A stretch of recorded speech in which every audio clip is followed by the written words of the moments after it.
صل على سيدنا ومولانا محمد وعلى بسم اللہ الرحمن الرحیم۔ السلام علیکم ناظرین و سامعین کرام، پروگرام یاد الہی دیکھنے کے لیے، یاد الہی کے سابقہ تمام پروگرامز دیکھنے کے لیے، بالخصوص وظائف دیکھنے، سننے، جاننے اور پڑھنے کے لیے آپ ہمارے یوٹیوب چینل یاد الہی یعنی YAADE_ILAHI یوٹیوب چینل یاد الہی کو سبسکرائب بھی کیجئے، لائک بھی کیجئے، کمنٹس بھی کیجئے، تاکہ یاد الہی کے مختلف پروگرامز اور وظائف سے آپ مکمل رہنمائی حاصل کر سکیں۔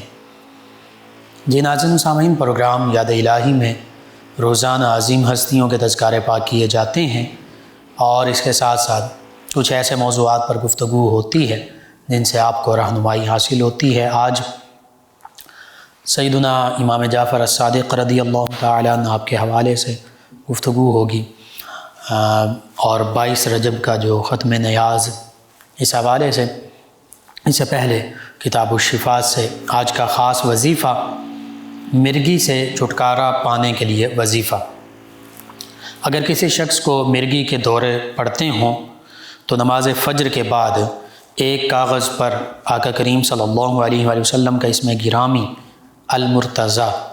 صلی اللہ علیہ وآلہ واصحابہ وبارک وسلم یہ 145 مرتبہ لکھیں المرتضیٰ، اور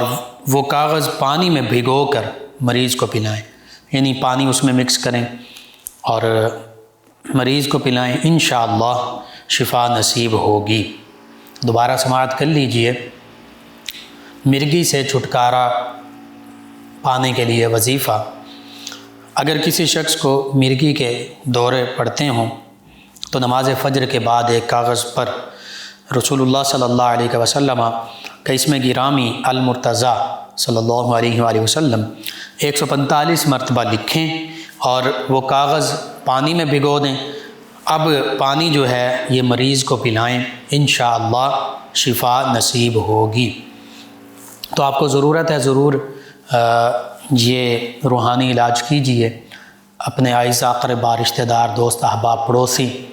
محلہ دار، امت مسلمہ تک پہنچائیے۔ میرے آپ کے ہمارے بتانے سے ہمارے کسی بھی مسلمان بھائی، مسلمان بہن، مسلمان فرد کا فائدہ ہوتا ہے تو انشاءاللہ یہ ہمارے لیے دین و دنیا آخرت میں بھلائی، فائدہ، نجات اور شفا کا باعث ہوگا۔ اللہ سبحانہ و تعالی ہمیں آسانیاں عطا فرمائے،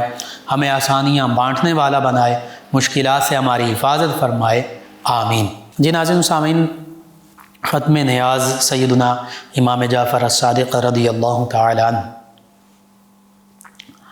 سب سے پہلے ان عظیم ہستیوں کے حوالے سے مختصر سا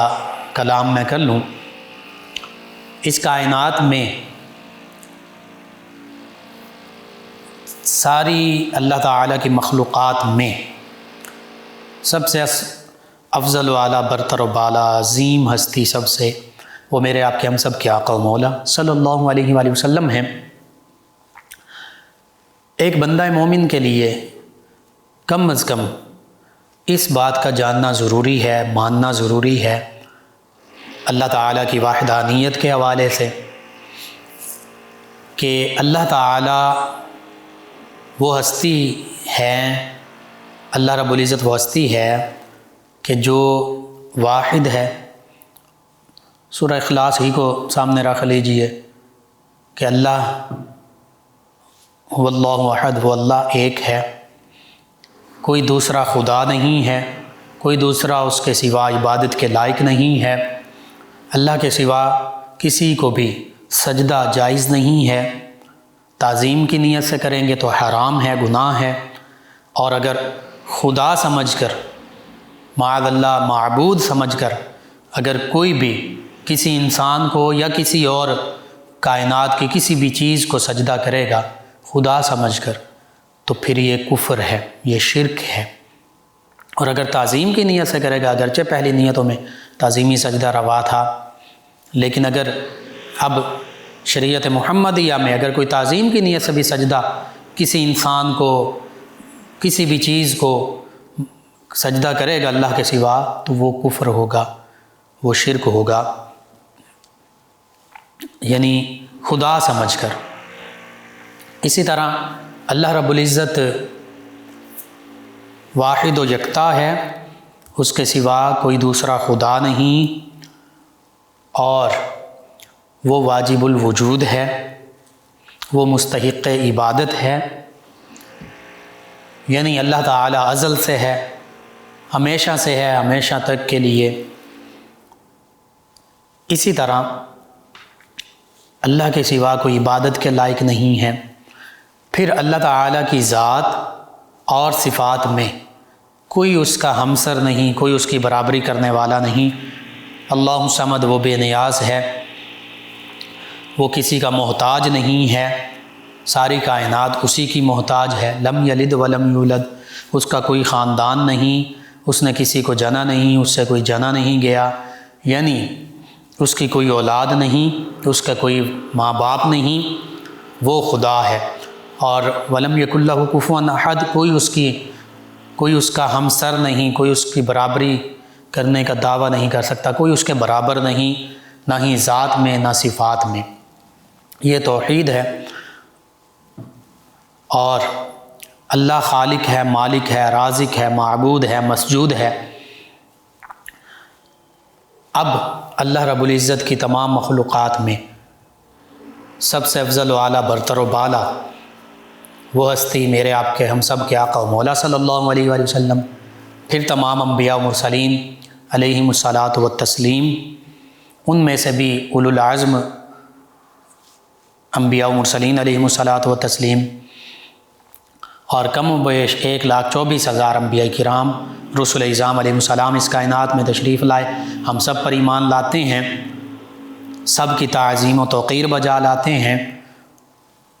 ان میں سے کئی انبیاء کرام علیہ السلام کے تذکار مبارکہ قرآن مجید فرقان حمید میں بھی ہیں، احادیث مبارکہ میں بھی ہیں۔ یہ وہ چیزیں ہیں جو بندہ مومن کے ایمان کے لیے ضروری ہیں۔ اگر اس کے برعکس معاملہ ہے تو ایسا انسان پھر مومن نہیں کہلا سکتا، ایمان والا نہیں کہلا سکتا۔ یہ ضروریات دین اور بنیادی عقائد اسلام ہیں، اور نفس نبوت اور رسالت میں کسی نبی اور رسول میں کوئی فرق نہیں، لا نفرق بین احد من رسولہ، لیکن مقام و مرتبہ اللہ تعالیٰ نے فرمایا کہ تلک الرسل فضلنا بعضهم علی بعض، کہ یہ رسول اعظام علیہ السلام ہیں، انبیاء مرسلین علیہ السلام ہیں، جن میں سے اللہ فرماتا ہم نے سے بعض کو بعض پر فضیلت عطا فرمائی۔ ان میں سب سے زیادہ عظمت، رفعت اور شان اور فضیلت ہمارے آقا و مولا صلی اللہ علیہ وآلہ وسلم کو اللہ تعالیٰ نے عطا فرمائی کہ آپ خاتم المرسلین بھی ہیں، خاتم النبیین بھی ہیں۔ تو نبی رحمت صلی اللہ علیہ وآلہ وسلم کے ختم نبوت و ختم رسالت پر ایمان لانا یہ بھی ضروریات دین میں سے ہے۔ اسی طرح تمام انبیاء مرسلین علیہ الصلاۃ والتسلیم پر جو کتب اور صحائف نازل ہوئے، ہم اس پر بھی ایمان لاتے ہیں کہ اللہ تعالیٰ نے ان پر یہ کتابیں، یہ صحائف نازل فرمائے، اور ساتھ یہ بھی بات ہم مانتے ہیں کہ ان کتب سماویہ صحائف میں لوگوں نے، گزشتہ امتوں نے اپنے ہاتھوں سے تحریف کر دی، تبدیلی کر دی۔ پھر فرشتوں پر ایمان لاتے ہیں، وہ اللہ کی نوری مخلوق ہیں، نہ مرد ہیں نہ عورتیں ہیں، نہ وہ اللہ کی بیٹیاں ہیں، جیسے کچھ گروہوں نے، کچھ طبقات نے کہا کہ وہ اللہ کی بیٹیاں ہیں، کچھ مذاہب کے ماننے والوں نے۔ معاذ اللہ ثم معاذ اللہ، ایسا معاملہ نہیں، وہ اللہ کے نورانی مخلوق ہیں۔ جنات جو ہیں وہ آگ سے پیدا کیے گئے ہیں، فرشتے نور سے پیدا کیے گئے ہیں، بنی نوع انسان مٹی سے، پھر پانی بھی اللہ فرماتا ہے کہ ہر جاندار کو ہم نے پانی سے پیدا فرمایا۔ تو انبیاء مرسلین علیہ الصلاۃ والتسلیم کے بعد صحابہ کرام علیہ رضوان اور اہل بیت کرام علیہ رضوان کا مقام و مرتبہ، پھر بندہ مومن جنت اور جہنم پر بھی ایمان لاتا ہے، روز حشر قیامت پر، جزا کے دن پر بھی ایمان لاتا ہے۔ جو جو قرآن و حدیث میں اللہ اور اس کے حبیب صلی اللہ علیہ وآلہ وسلم نے غیب کی خبریں ہمیں بتا دیں، ہم ان سب پر ایمان لاتے ہیں، مانتے ہیں۔ اس کے بعد پھر ارکان اسلام ہیں، کلمہ توحید و رسالت، توحید و رسالت کی گواہی، نماز، روزہ، حج، زکوٰۃ، پھر جہاد، فرض کفایہ، پھر دیگر اسلام کی تعلیمات۔ بہرحال جو عقائد اسلام ہیں اور ضروریات دین ہیں یہ لازمی ہیں، ان کا انکار کرنے والا وہ دائرہ اسلام سے خارج ہو جاتا ہے۔ اللہ کے حبیب صلی اللہ علیہ وآلہ وسلم کی شان تو وراء الورا، صحابہ کرام علیہم رضوان کی شانوں کے تذکرے قرآن مجید فرقان حمید میں موجود، بارہا احادیث مبارکہ میں موجود، اور احادیث مبارکہ کی کتب میں کئی صحابہ کرام علیہم رضوان کے نام کے ساتھ فضیلتوں کا ذکر موجود ہے، مناقب کے ابواب موجود ہیں، خلفائے راشدین رضوان اللہ علیہم اجمعین کے، بدری صحابہ کرام کے، احد میں شامل ہونے والے صحابہ کرام کے، بیعت رضوان میں شامل ہونے والے صحابہ کرام کے، عشرہ مبشرہ صحابہ کرام کے، اور دیگر کئی صحابہ کرام علیہم رضوان کے حوالے سے نبی رحمت صلی اللہ علیہ وآلہ وسلم کے وہ فرامین مبارکہ ملتے ہیں کہ جن میں نام لے کر یا انہیں مخاطب کر کے آقا کریم صلی اللہ علیہ وآلہ وسلم نے ان کی شانوں کا ذکر فرمایا۔ اسی طرح قرآن و حدیث میں اہل بیت کرام علیہم رضوان کی عظمت، رفعت اور شان کے تذکرے موجود ہیں۔ یہ ساری ہستیاں ہمارے لیے قابل احترام ہیں، ہم ان سے محبت بھی رکھتے ہیں اور دل و جان سے ان کی تعظیم بھی بجا لاتے ہیں، اور محبت کے تقاضے کے طور پر ان کی تعلیمات کی پیروی کرنے کی بھی کوشش کرتے ہیں۔ انہی ہستیوں میں سیدنا امام جعفر الصادق رضی اللہ تعالیٰ عنہ بھی ہیں، جو نبی رحمت صلی اللہ علیہ وآلہ وسلم کی اولاد پاک میں سے بھی ہیں۔ سیدہ فاطمہ الزہراء طیبہ طاہرہ رضی اللہ عنہا اور سیدنا علی المرتضیٰ رضی اللہ عنہ ان عظیم ہستیوں کی اولاد پاک میں سے بھی ہیں، اور سیدنا ابو بکر صدیق رضی اللہ عنہ کی اولاد پاک میں سے بھی ہیں، سیدنا امام جعفر الصادق رضی اللہ تعالیٰ عنہ، کیونکہ خود سیدنا امام جعفر الصادق رضی اللہ عنہ فرمایا کرتے تھے ولدنی ابو بکر صدیق مرتین، کہ مجھے تو سیدنا ابو بکر صدیق رضی اللہ تعالیٰ عنہ سے دوہری نسبتیں حاصل ہیں، میں ان سے 2 مرتبہ پیدا ہوا ہوں۔ وجہ اس کی یہ ہے کہ سیدنا امام جعفر الصادق رضی اللہ تعالیٰ عنہ کی جو والدہ ماجدہ ہیں سیدہ ام فروہ رضی اللہ عنہا، سیدنا امام جعفر الصادق رضی اللہ تعالیٰ عنہ کی زوجہ محترمہ، یہ سیدنا ابو بکر صدیق رضی اللہ تعالیٰ عنہ کی پڑپوتی بھی ہیں، پڑ نواسی بھی ہیں، یعنی سیدنا ابو بکر صدیق رضی اللہ تعالیٰ عنہ کے پوتے اور نواسی کی یہ بیٹی ہیں سیدہ ام فروہ رضی اللہ عنہا، جو سیدنا امام محمد الباقر رضی اللہ تعالیٰ عنہ کی زوجہ مطہرہ ہیں، سیدنا امام علی زین العابدین رضی اللہ عنہ کی بہو ہیں، اور سیدنا امام جعفر الصادق رضی اللہ تعالیٰ عنہ کی والدہ ماجدہ ہیں۔ تو چونکہ سیدنا ابو بکر صدیق رضی اللہ عنہ پہلے خلیفہ راشد کی یہ پڑپوتی اور پڑ نواسی ہیں، دوہرا رشتہ ہے ان کا سیدنا ابو بکر صدیق رضی اللہ عنہ کے ساتھ۔ سیدہ ام فروہ بنت سیدنا قاسم بن محمد بن ابو بکر رضی اللہ عنہ اجمعین، سیدہ ام فروہ بنت سیدہ اسماء بنت سیدنا عبد الرحمن بن سیدنا ابو بکر صدیق رضی اللہ تعالیٰ عنہ اجمعین، یہ سلسلہ نسب ہے سیدنا امام جعفر الصادق رضی اللہ عنہ کا اپنی والدہ ماجدہ کی طرف سے، جو سیدنا ابو بکر صدیق رضی اللہ عنہ کے ساتھ 2 نسبتوں سے متصل ہوتا ہے۔ اسی لیے سیدنا امام جعفر الصادق رضی اللہ عنہ یہ فرمایا کرتے تھے کہ مجھے تو سیدنا ابو بکر صدیق رضی اللہ تعالیٰ عنہ کے ساتھ دوہری نسبتیں حاصل ہیں، اور خود سیدنا امام جعفر الصادق بھی اور سیدنا امام محمد الباقر بھی اور سیدنا امام علی زین العابدین رضی اللہ عنہم اجمعین بھی سیدنا ابو بکر رضی اللہ عنہ کو صدیق فرمایا کرتے تھے۔ ایک مرتبہ لوگوں نے ان ہستیوں سے پوچھا بھی کہ آپ بھی انہیں صدیق کہتے ہیں؟ تو فرمایا ہاں، ہم بھی انہیں صدیق کہتے ہیں۔ تو یہ سیدنا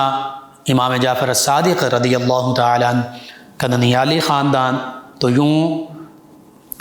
ائمہ اہل بیت اطہار علیہم رضوان جو سیدنا امام حسین رضی اللہ عنہ کی نسل پاک میں سے ہیں، ان میں سے اکثر ہمارے امام الائمۃ المسلمین، مسلمانوں کے امام حسینی سادات میں سے، حسینی ائمہ اہل بیت، ان میں سے اکثر جو ہیں وہ سیدنا ابو بکر صدیق رضی اللہ عنہ کی اولاد پاک میں سے ہیں، اور دوسری جانب سیدنا علی المرتضیٰ اور سیدہ فاطمہ الزہرا رضی اللہ عنہما کی اولاد پاک میں سے، اور پھر نبی رحمت صلی اللہ علیہ وآلہ وسلم کی اولاد پاک میں سے۔ تو یہ اتنی قریبی نسبتیں، اتنی قریبی رشتہ داریاں، اتنی قریبی محبتیں صحابہ کرام علیہم رضوان اور اہل بیت کرام علیہم رضوان اور پھر ان کی اولادوں کے درمیان موجود ہیں۔ اور یہ تو میں نے صرف اس ایک گھرانے کا ذکر کیا۔ سیدنا امام حسین رضی اللہ تعالی عنہ بھی، آپ کی ایک زوجہ وہ سیدنا ابو بکر صدیق رضی اللہ عنہ کی غالباً پوتی ہیں۔ تو یہ آپس میں بڑی بڑی قریبی رشتہ داریاں اور محبت کے معاملات تھے صحابہ کرام علیہم رضوان اور اہل بیت کرام علیہم رضوان کے درمیان، اور صحابہ کرام علیہم رضوان اور اہل بیت کرام علیہم رضوان کی اولادوں کے درمیان یہ محبت کا انداز تھا۔ سیدنا امام جعفر الصادق رضی اللہ تعالیٰ عنہ یہ نسبی نسبت بھی سیدنا ابو بکر صدیق رضی اللہ عنہ کے ساتھ آپ کو ہے، اور روحانی نسبت بھی تھی۔ وہ روحانی نسبت کیا تھی؟ جس کو سلسلہ خواجگان، سلسلہ صدیقیہ کہتے ہیں، پھر سلسلہ نقشبندیہ مجددیہ کہلایا۔ اس سلسلے میں آقا کریم صلی اللہ علیہ وآلہ وسلم کا فیضان نبوت موجود ہے، جو سیدنا ابو بکر صدیق رضی اللہ عنہ تک پہنچا، پھر سیدنا سلمان فارسی رضی اللہ عنہ، پھر سیدنا قاسم بن محمد بن ابی بکر رضی اللہ عنہ مجمعین، اور سیدنا قاسم بن محمد بن ابی بکر رضی اللہ عنہ مجمعین جو سیدنا امام جعفر الصادق رضی اللہ عنہ کے نانا جان ہیں، ان سے وہ صدیقی فیضان اور نبوی فیضان، وہ فیضان جو ہے وہ سیدنا امام جعفر الصادق رضی اللہ عنہ تک پہنچا، جو پھر آگے سیدنا عبداللہ اور سیدنا اسماعیل سیدنا امام جعفر الصادق رضی اللہ عنہ کے جو صاحبزادگان ہیں، ان سے آگے حضرت خواجہ بایزید بسطامی علیہ رحمہ اور اسی طرح دیگر امت مسلمہ کے کئی اولیاء اللہ تک پہنچا۔ تو اس حوالے سے جب دیکھا جائے تو یہ سیدنا امام جعفر الصادق رضی اللہ تعالی عنہ کا نسبی اور روحانی تعلق ہے آقا کریم صلی اللہ علیہ وآلہ وسلم کے ساتھ، سیدنا امام ابو بکر صدیق رضی اللہ عنہ کے ساتھ، اور سیدنا امام علی المرتضیٰ کرم اللہ وجہ الکریم کے ساتھ، اور دیگر ہستیوں کے ساتھ۔ اب ختم نیاز، جس کی حقیقت صرف اتنی سی ہے کہ یہ ایصال ثواب ہے۔ ایصال ثواب کے حوالے سے قرآن مجید فرقان حمید میں بھی موجود ہیں کئی آیات بینات، اسی طرح احادیث مبارکہ موجود ہیں، ان میں سے مختصراً چند ایک آیات بینات اور احادیث مبارکہ میں بیان کروں گا۔ ہم ہر نماز میں جو دعا مانگتے ہیں کہ ربنا اغفر لی ولوالدی وللمؤمنین یوم یقوم الحساب، یہ بھی مغفرت کی دعا ہے۔ ایصال ثواب میں ہم بخشش، مغفرت و درجات کی بلندی کے لیے دعا بھی کرتے ہیں، قرآن مجید فرقان حمید کی تلاوت کرتے ہیں، درود پاک پڑھتے ہیں، دیگر تسبیحات پڑھتے ہیں، اللہ تعالیٰ کو یاد کرتے ہیں۔ اسی طرح تلاوت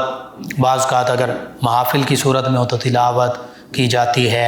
اللہ کے حبیب صلی اللہ علیہ وآلہ وسلم کی ثنا خوانی ہوتی ہے، اور ایصال ثواب کے حوالے سے بیان ہوتا ہے۔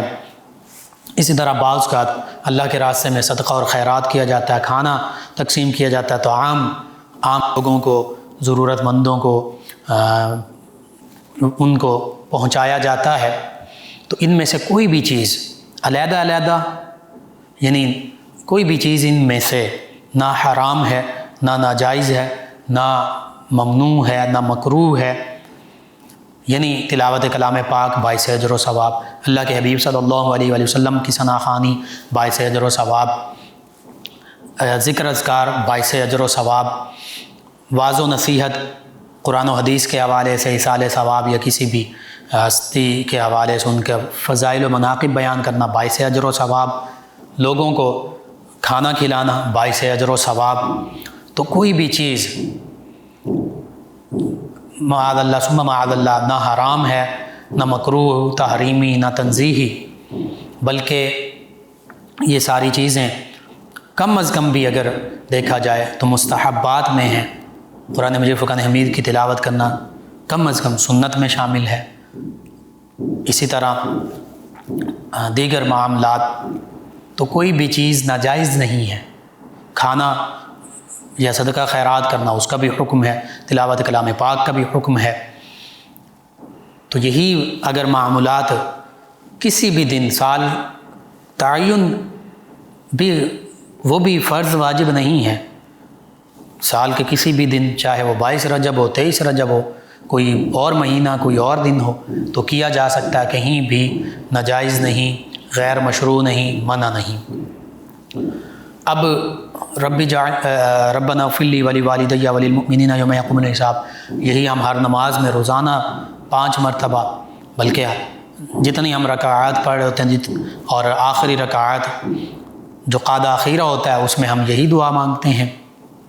اسی طرح یعنی اصالِ ثواب کر رہے ہوتے ہیں یا بخشش اور مغفرت کی دعا مانگ رہے ہوتے ہیں۔ اصالِ ثواب میں بھی یہی ہوتا ہے کہ جو کچھ ہم نے پڑھا ہوتا ہے وہ پہنچاتے ہیں اس کا ثواب، اور پھر دعا مانگتے ہیں کہ اللہ ہمارے ان رشتہ داروں کی فلاں فلاں ہستیوں کے لیے ہم دعا مانگتے ہیں، درجات کی بلندی فرما، ہمارے رشتہ دار جو دنیا سے چلے گئے ان کی مغفرت فرما۔ انبیاء کرام علیہ السلام کی دعائیں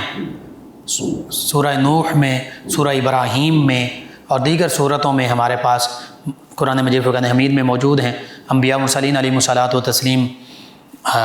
اپنے لیے، اپنے آباء و اجداد کے لیے، اپنی امتوں کے لیے دعائیں مغفرت فرماتے رہے، وہ دعائیں قرآن مجید فرقان حمید میں موجود ہیں۔ اسی طرح نبی رحمت صلی اللہ علیہ وآلہ وسلم آپ کے حوالے سے احادیث مبارکہ میں دعائیں موجود ہیں۔ پھر اصالِ ثواب کے حوالے سے بالخصوص کہ کیا کچھ ہم صدقہ خیرات کر سکتے ہیں، کچھ پڑھ کر ان کو پہنچا سکتے ہیں، تو اس حوالے سے ایک حدیث مبارکہ جس میں یہ فرمایا گیا کہ بندے کے مرنے کے بعد اس کے تمام اعمال منقطع ہو جاتے ہیں سوائے 3 اعمال کے۔ مرنے کے بعد انسان کے تمام اعمال ختم ہو گئے، 3 اعمال ایسے ہیں جو اس کو فائدہ پہنچاتے ہیں۔ اس میں سے ایک حدیث مبارکہ میں فرمایا گیا کہ وہ نیک اولاد جو مرنے کے بعد اپنے والدین کے لیے بخشش مغفرت کی دعا کرتی رہے، ایصال ثواب کرتی رہے، یہ عمل مرنے والے کو مرنے کے بعد بھی فائدہ پہنچائے گا۔ یعنی اس کے اولاد، رشتہ دار، دوست احباب اس کے لیے تلاوت کلام پاک کریں، اس کے لیے تسبیحات پڑھیں اور اس کا ثواب اسے پہنچا دیں، اس کے لیے دعائیں مغفرت کریں، درجات کی بلندی کی دعا کریں، تو یہ اس عمل کا ثواب مرنے کے بعد بھی مرنے والے کو ملتا رہتا ہے۔ اسی طرح فرمایا علم نافع، اگر کسی نے کسی کو قرآن مجید فرقان حمید زندگی میں پڑھایا، حدیث مبارکہ پڑھائی،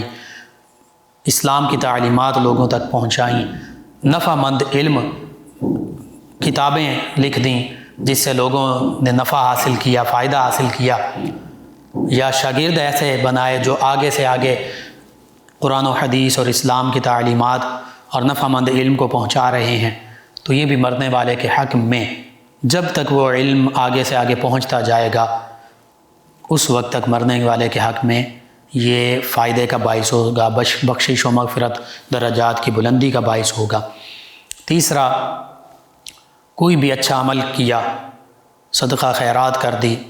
مرنے والے نے کوئی مسجد بنا دی، مسجد میں حصہ ڈال دیا، مدرسہ بنا دیا، کوئی کنواں کھدوا دیا، آج کے دور میں یوں کہہ لیجئے واٹر پلانٹ لگا دیا، فلٹریشن پلانٹ کے پانی لوگوں کو ملتا رہے، کوئی ہاسپٹل بنا دیا، کوئی بھی رفاہی کام کر دیا، جب تک وہ کام موجود رہے گا وہ مرنے والے کو اس کا فائدہ ملتا رہے گا قبر میں۔ تو اس حوالے سے نماز، مسجد، مدرسہ، دیگر بھی رفاہی کام لوگوں کے حوالے سے کر دیے جائیں تو انشاءاللہ مرنے کے بعد بھی اس کا فائدہ ملے گا۔ تو یہی ایصال ثواب ہے۔ اسی طرح سیدنا سعد رضی اللہ تعالیٰ عنہ، انہوں نے نبی کریم صلی اللہ علیہ وآلہ وسلم کی بارگاہ میں اپنی والدہ کے لیے عرض کیا کہ میں ان کے لیے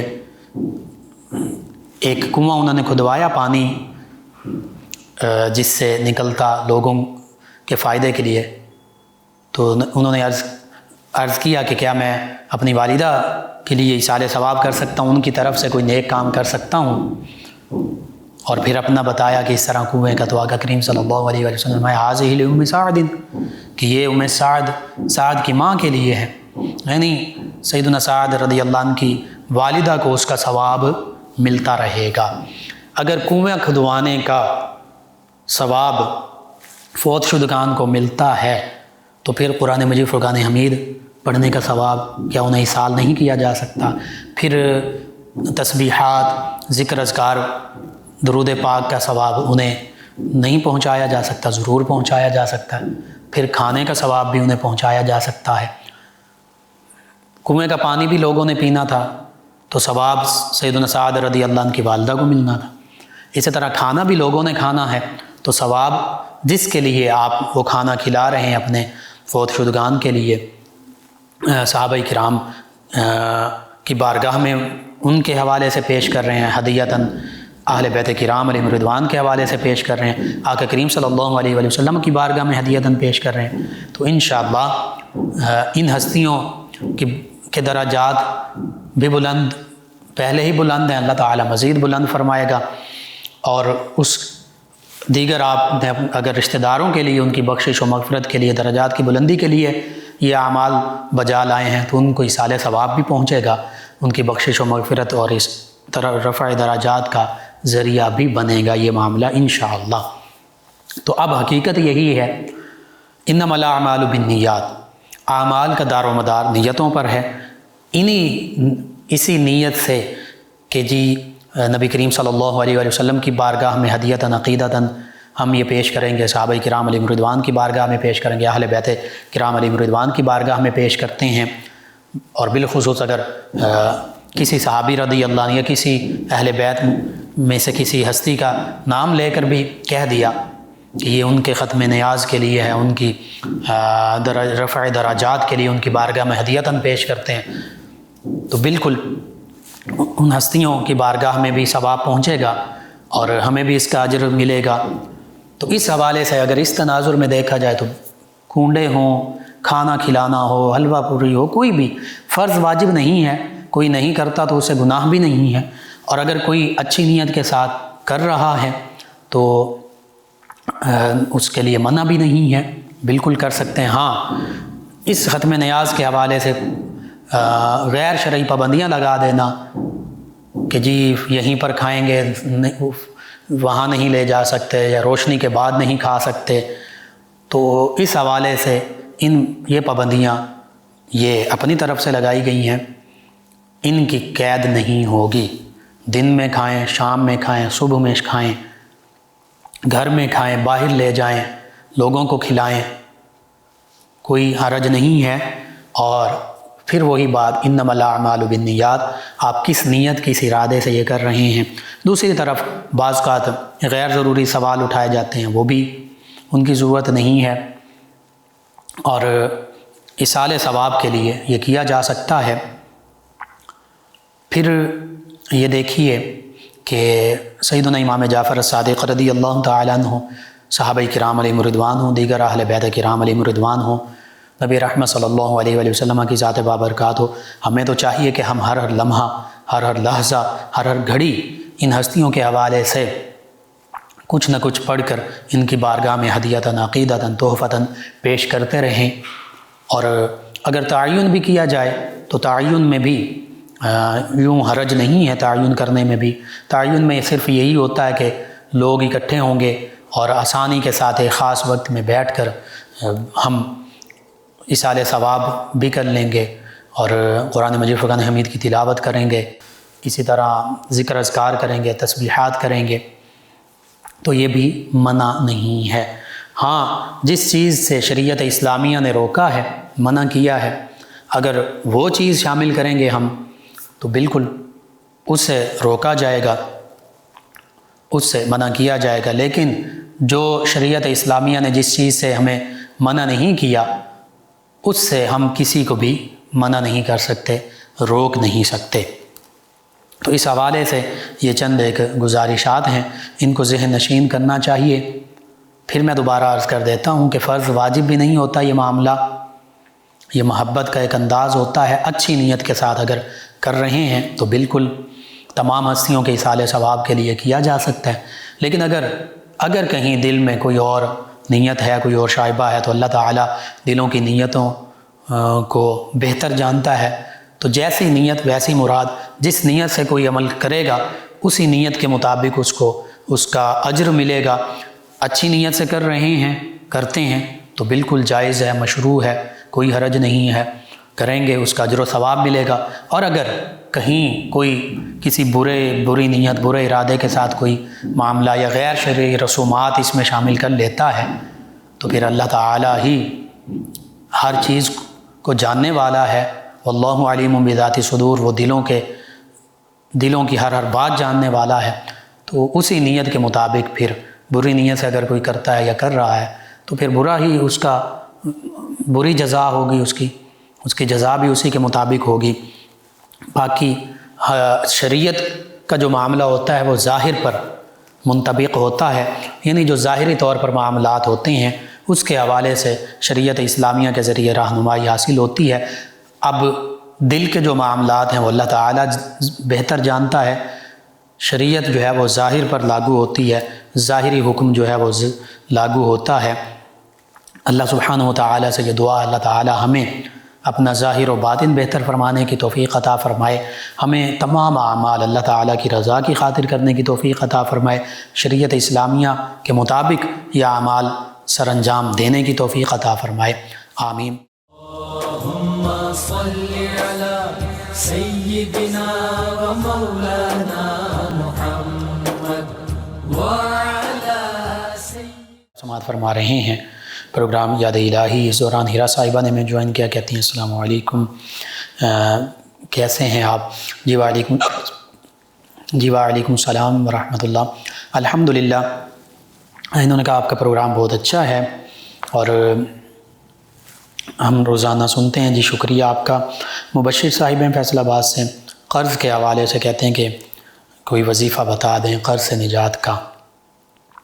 ایک تو یا مسبب الاسباب پڑھ سکتے ہیں آپ کثرت سے، یا مالک الملکی، اس کو 10,000 مرتبہ کوشش کر کے روزانہ پڑھیے،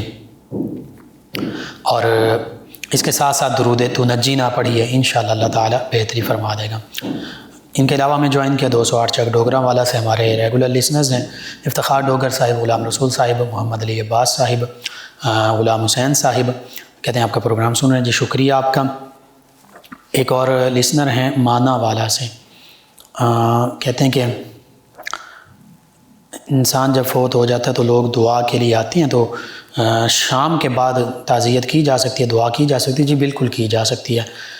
ان کے علاوہ ہمیں جوائن کیا کامران صاحب ہیں، کہتے ہیں مجھے جاب کی ضرورت ہے، دعا بھی کر دیں اور وظیفہ بھی بتا دیں۔ جی اللہ تعالیٰ آپ کو اچھا رزق روزگار عطا فرمائے۔ وظیفہ آپ کے لیے بھی، اور ایک اور لسنر ہیں انہوں نے بھی اسی حوالے سے پوچھا ہے، یہ ہے کہ 3 نفلی روزے رکھے جائیں اور نماز فجر کے بعد یا رزاقو دوبارہ روزانہ 10,000 مرتبہ پڑھا جائے، 3 دن تک یہ عمل کیا جائے، اور پھر عشاق کے 2 یا 4 نفل بھی پڑھے جائیں، پھر اللہ تعالیٰ سے دعا مانگی جائے رزق کے لیے، انشاءاللہ اللہ تعالیٰ رزق کی فراوانی فرمائے گا۔ اس کے علاوہ بھی کثرت سے آپ یا رزاقو یہ پڑھتے رہیں، انشاءاللہ اللہ تعالیٰ بہتری فرما دے گا۔ ایک اور لسنر ہیں، انہوں نے کہا السلام علیکم لقمان بھائی، کیسے ہیں آپ؟ جی وعلیکم السلام۔ انہوں نے کہا آپ کا پروگرام بہت اچھا ہے، ہم روزانہ سنتے ہیں، اللہ تعالیٰ آپ کو صحت و عافیت سلامتی عطا فرمائے۔ جی شکریہ آپ کا۔ نام نہیں لکھا، اگر نام لکھ دیتے